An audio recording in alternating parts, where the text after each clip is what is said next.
Hi, Phil Schonberg of Fastpitch Power. Coach Jill and I recently did a coaches clinic for a New England Softball Federation that had many high school, some college and travel coaches, and we covered a number of topics.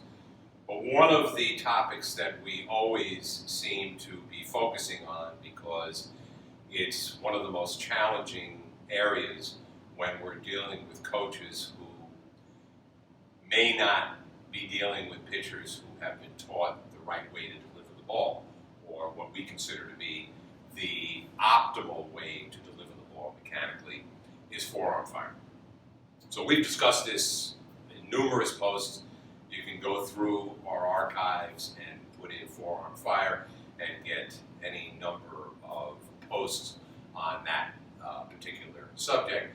But forearm fire is the critical component of the last part of delivery of the pitch that allows you to maximize speed and command. So just briefly, just to explain to anybody who may not know the term, and the reason we're discussing this now is because we had a few of the coaches say, well, we were shown, or our pitchers are coming saying that they were shown a different method of delivering the ball or a different position of the hand coming down the backside of the circle, so we're a little bit confused. So let me explain what I'm talking about. In forearm fire, when you do your arm circle, and when you come down the backside of the circle, your palm is up and your elbow is down. And what this does is it enables me to drop my elbow to the back of the throw zone, right here. Elbow leads to the back of the throw zone, palm up. And what that allows is what we call forearm lag. You can see that my elbow is already at the back of the throw zone, getting ready to deliver this ball, and my hand and my forearm are still sticking behind me. It's called forearm lag. From here, I am going to, with proper forearm fire, I'm going to extend with a relaxed wrist. I'm going to have my wrist snapping forward in a snapping range that's about that long. I'm going to accelerate to the end of the throw zone, drive through, without my throw zone ever moving. So forearm fire, and by the way, many girls who you see coming to you doing this kind of movement, which we call hello elbow, which breaks down your throw zone and does not enable you to maximize speed and command. When we run across girls like that who have been taught that method, and we take a video of them throwing the ball overhand, they're doing exactly what forearm fire is underhand without even realizing that it's exactly the same. Elbow leads, forearm lags, throw. I never throw a ball like this. So why would I pitch like this? So the important issue here is that in order to know that you're going to be utilizing forearm fire, is that as you come down the backside of the circle, your palm has got to be up and your elbow has to be down. So these few coaches reached out to us after the clinic and said, well, our girls were taught that when you come down the backside of the circle, you come down, palm down. Now, as soon as I get in this position, I want you to see what position my elbow is in now. My elbow is no longer pointing to the ground. It's pointing out.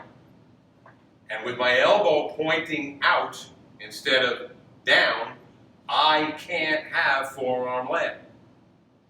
When my palm is down, my hand is going to be lined up with my elbow and my shoulder. I cannot have forearm lag with my hand in a downward position coming down the backside of the circle.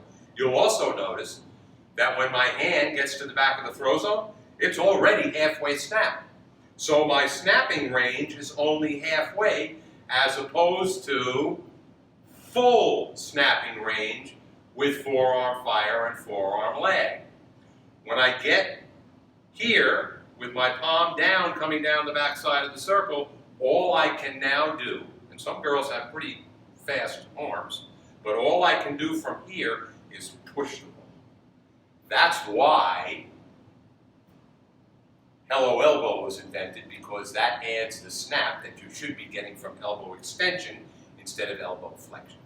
So it's very important when you're working on transitioning your pitchers or even solidifying your pitchers who are utilizing forearm fire correctly.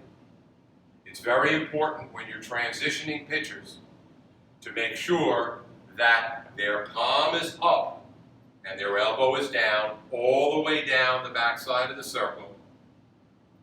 Forearm lag, extension, snap, acceleration. When you are employing forearm fire, you are going to enable your pitchers to maximize speed and command, which is exactly what they're looking for. You want to be able to have them fire their hands down the end of the throw zone, all the way down the end of the throw zone, with maximum lower arm whip. I hope that this has been useful. If you have any questions, we'd love to hear them. Talk to you next week.